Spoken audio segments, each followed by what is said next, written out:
And it seems somehow fitting to be able to call Beth Wilson forward to share a testimonial for her and for Joe Erhane, her husband, as a talented music teacher who is spreading that gift to children in our community, and as the woman that some of us who are newer may not remember, but when I first got here, she gave the incredible gift of serving as our volunteer music director for several hours a week, 4 years,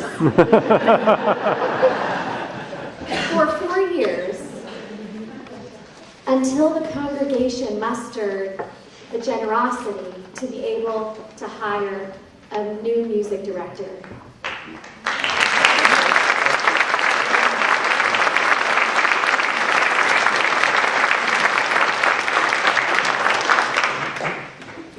Generosity is woven into the fabric of who we are.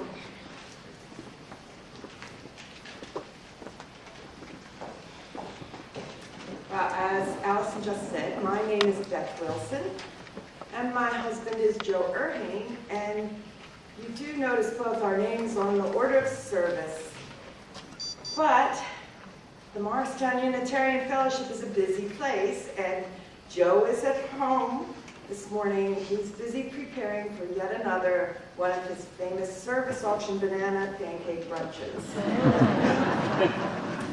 But not to worry, because you'll be hearing his words this morning too, because we both wrote this reflection. Joe and I have been members here for 34 years, and we've always volunteered in many different capacities. And I won't bore you today with a long list of our past and present activities. But what we do want you to know is that the fellowship has been a major part of our lives, and especially our lives as a couple. We were the first fellowship members that Paul Ratzlaff married when he became our minister. And Joe's children grew up here and attended our Eve from kindergarten and 2nd grade through senior high.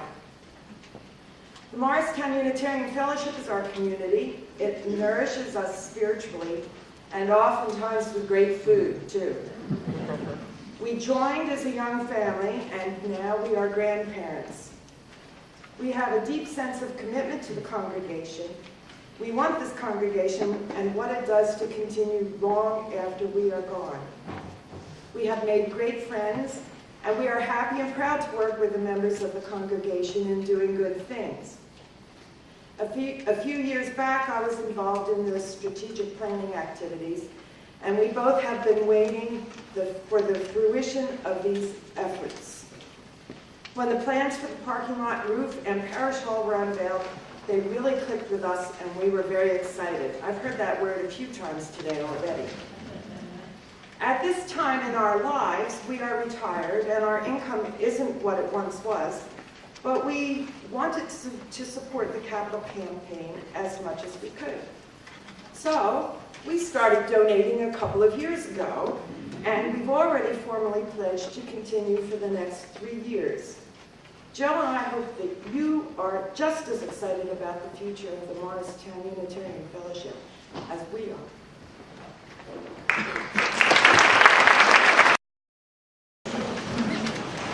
When I look back at my life so far, I realize that what often stands out are the times when I was fortunate enough to be involved in helping something happen that I could never do on my own, and something that has a lasting impact. These have also been the projects that when I helped start something, or when I was fortunate to get involved, I really had no idea what I was getting myself into, what would be asked of me, and how far we would succeed in our aspirations and plans.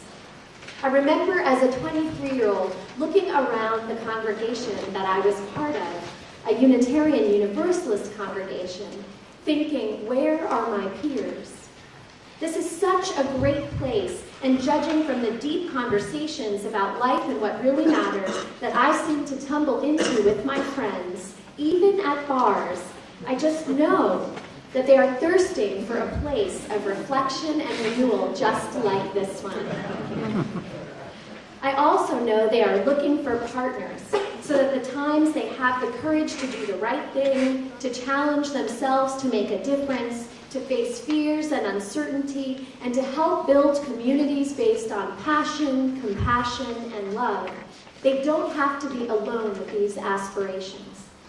I tell you, I had no idea what was involved with starting a ministry for Unitarian Universalists and would-be Unitarian Universalists who happened to be young adults, but I could tell that one was desperately needed in New York City. I planted seeds of interest. I interviewed the young adults who visit us to listen to their needs and hopes for congregational life. I recruited some teammates, and soon enough we started meeting. It began by offering lunch once a month, and then we added a monthly circle worship. I remember leading that first service. I was so nervous. Who was I to be leading worship? I had some experience as a youth and as a college student, but this would be the first group that I had experience with that were mostly seekers, people who didn't know what Unitarian Universalism was about. I was both thrilled and relieved when the service ended. And many said they would come back, and some said, "Teach me how to do that." And others said, "We should do this more than once a month." Then we began getting involved in the social justice needs of our city and partnering with the social justice leaders in our congregation. And we added excursions just for fun, things that were interesting to do in the city to our list of events. The group grew and grew until within 2 years I had 250 active participants. And the minister of Forest Church took me out and told me he thought it was time to have a conversation about my career. That group is still going strong. It has changed leadership and no doubt the way things are done several times by now. I feel so grateful that I was able to give it my all and to help nurture it in a way that allowed others to find room for themselves and their voices and their spiritual needs all the way until today.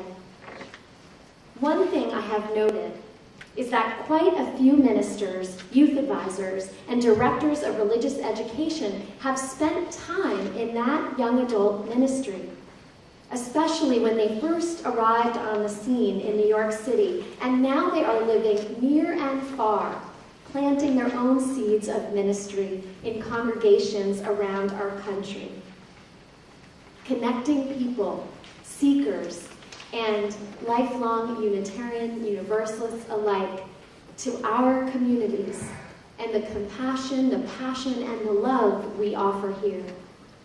This story of mine, which is not nearly as grand as the founding of a whole congregation, has given me a glimpse of the hard and rewarding and lovely and sometimes frustrating work that it must have taken on the parts of the men and women who started the Morristown Unitarian Fellowship. Eleanor Mason, Judy and Stephen Wiley, Marshall and Judy Deutsch, and all the other names of our founding members come to mind.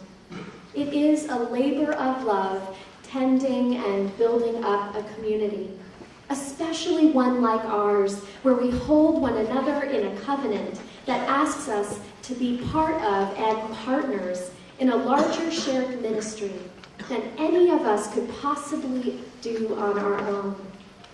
In this shared ministry, we offer opportunities for spiritual growth, mentoring, justice-making, caring, creative fun, celebrating diversity, being good stewards of our property and our financial gifts, and always learning how to live with each other and in the world, following the tenets of right relations and our 7 principles.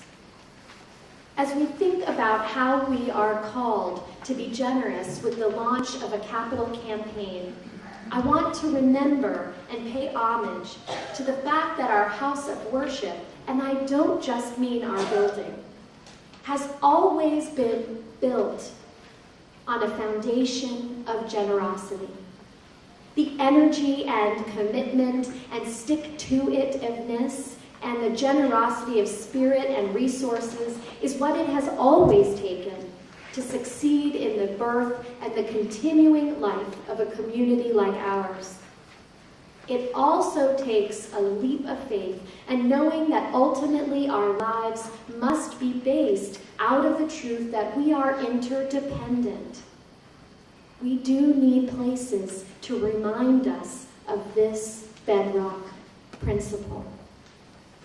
Eleanor is not here today to remind us of this, but her life and her legacy do bear witness all the same. We have this beautiful community and a spiritual home to gather in because she and others felt called to make a contribution to the world that not only honored their own needs, but sought to make a difference and to help people that they had not met and some who they knew they would never meet. And I'm just going to share a couple of the impulses that show me this truth. Eleanor and the Deutsches wanted children in our area to have the option of a Unitarian Universalist religious education program. From the get-go, they were thinking not only about their current needs as parents, but about all the future parents to come. How do I know this? It's simple. The Unitarian Universalist communities that only thought of their own needs, they started in homes, and they have all closed. Eleanor, being a wise organizer, called Monroe Husbands, who was the John Appleseed of the fellowship movement, and consulted him about how to do it well, not how to do it more easily. First, they placed an advertisement in the newspaper that said, "Are you a Unitarian and don't know it?" I'm curious. Do any of the elders here remember those advertisements from the 1950s? Just wondering. Alan does. At GA, hands, Vince does. Hands will fly up at GA about that. And guess what Eleanor and the others did? They decided to come up with the funds to be able to rent space in the YMCA so they could continue to advertise in the newspapers and people could find us. The first gathering, and this shocks most when they hear the story, of the Morristown Unitarian Fellowship was in a bank. The First Morris Trust, I believe. And they held the following gatherings at the YMCA right downtown. I think it's the courthouse today. Across the street. I knew. See, shared ministry across the street. And they opened initially with children's religious education in the morning and services for adults in the evening. Really, when you think about it, they were very bold from the get-go and poised for a brighter future.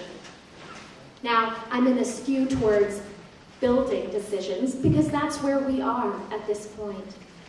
Only 2 years into our existence, a member, Charlene Catula, saw a mansion for sale on 21 Normandy Heights Road. And she, on the spot, talk about generosity, put the down payment down before even talking to the congregation.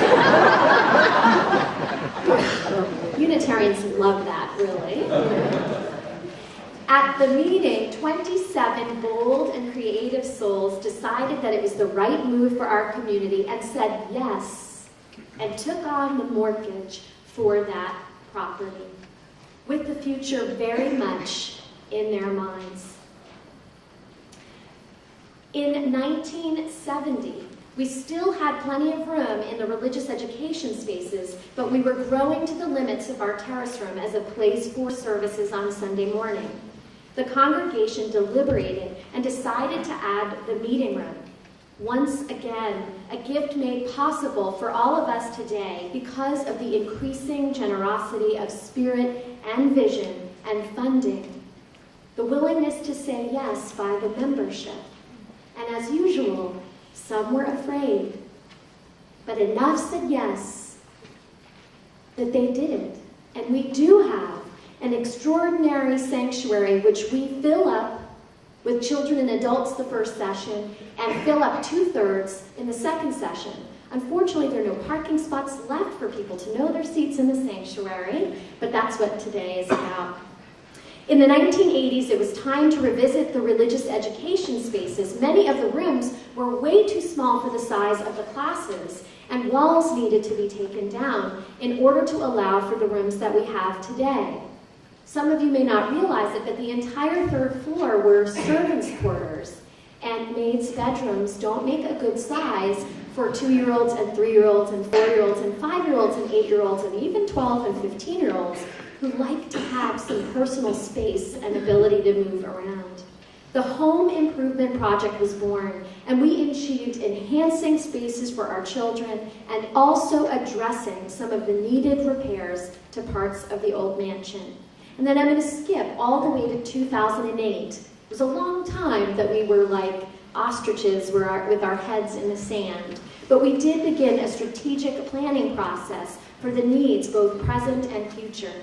And in 2010, we adopted a strategic plan that included 6 goals connected to spiritual growth, deepening connections, lifespan learning, social justice, leadership and stewardship, and yes, 6, to establish and maintain a spiritual home that supports our mission and vision, enables our growth initiatives in numbers and in programming, adequate space for worship, RE, meetings, social events, and administration that is welcoming, safe, and well-maintained.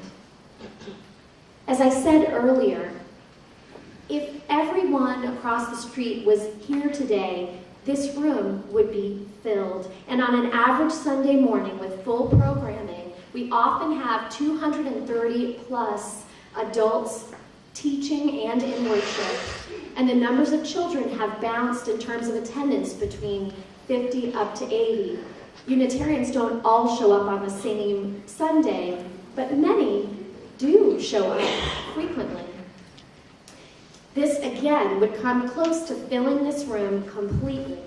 The way that we manage now is by keeping people in separate rooms as much as possible. Our new hall will allow for new ways for us to be in community together.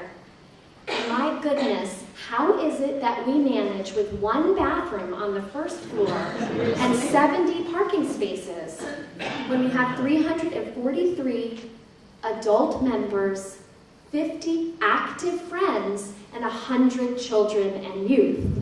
Are you carpooling? You should be carpooling.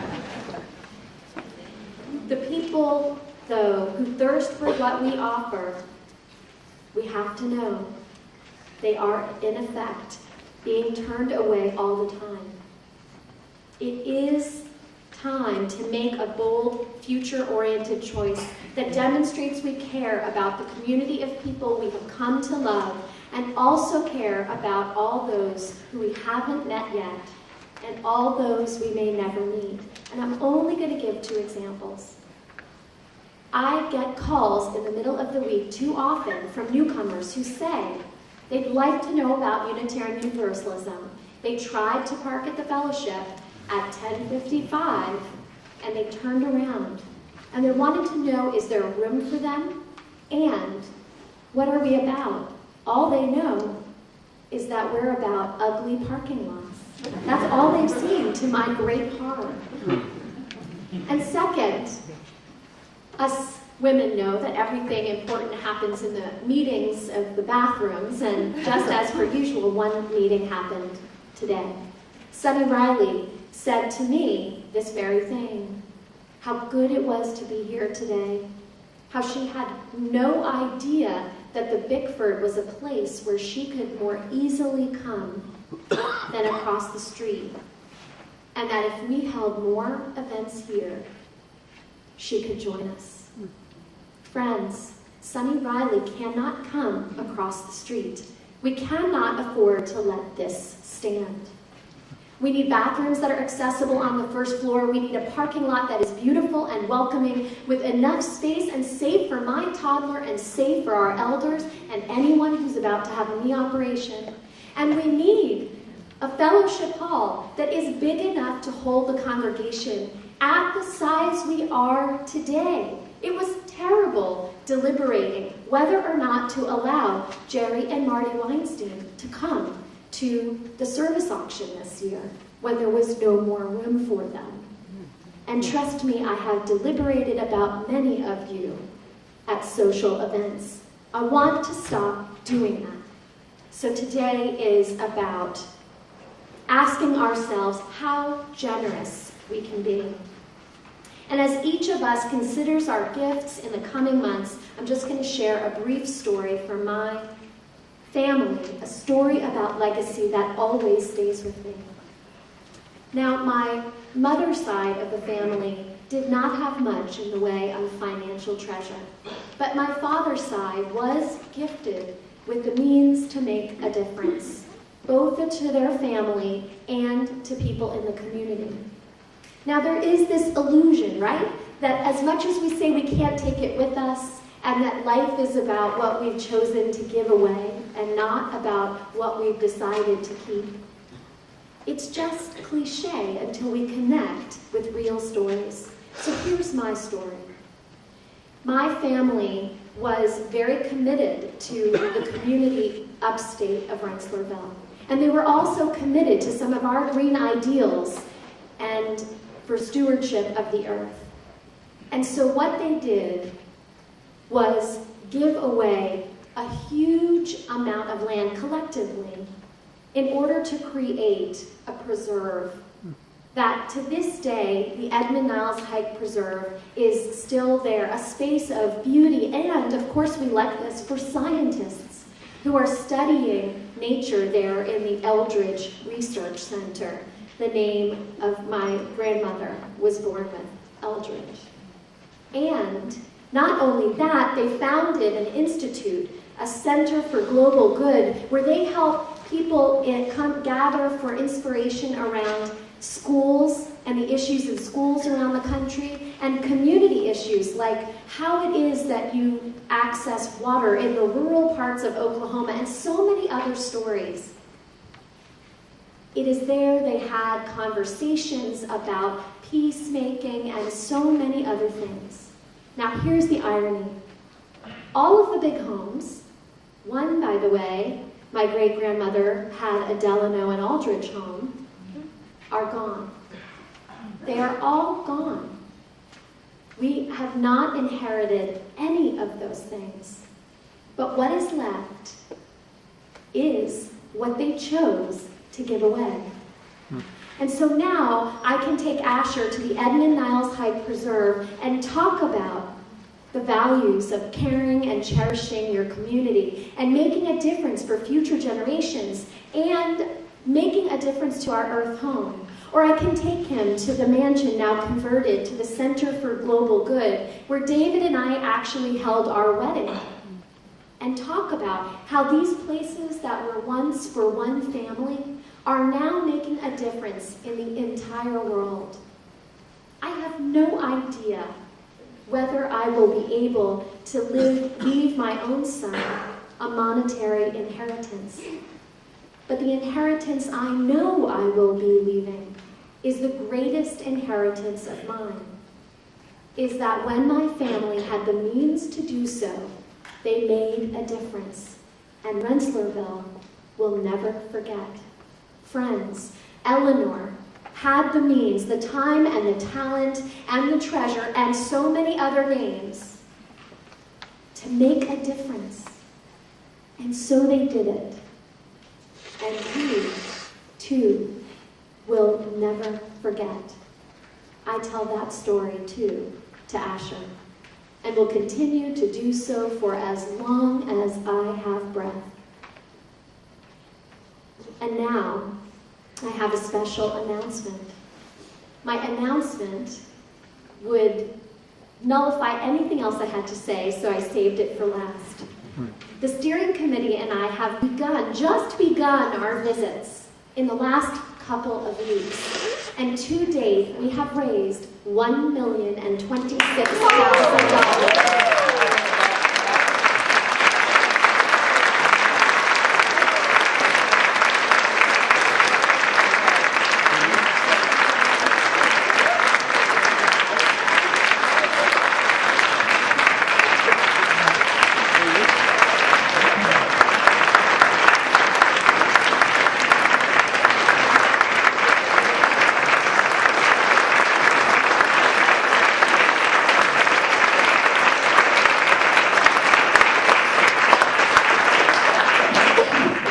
done all of that so far this January. So anyone, and I know some of you were saying that you didn't know if we could raise enough for the parking lot. It is paid for.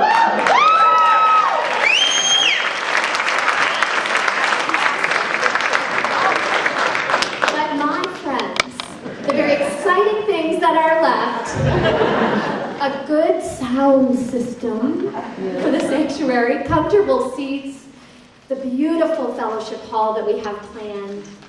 They are expensive too, but most of you we haven't even asked yet. So it is possible. With generosity, with giving and sacrificing in the ways that we can afford to do so, we will do it. Whether or not we break 3 million or 4 million or 2 million, we've broken 1 million, we are teaching one another through our actions that we can and will do it. It's just a question of how long it will take. May it be a road that inspires and burns brightly in all of our hearts. Will you join in our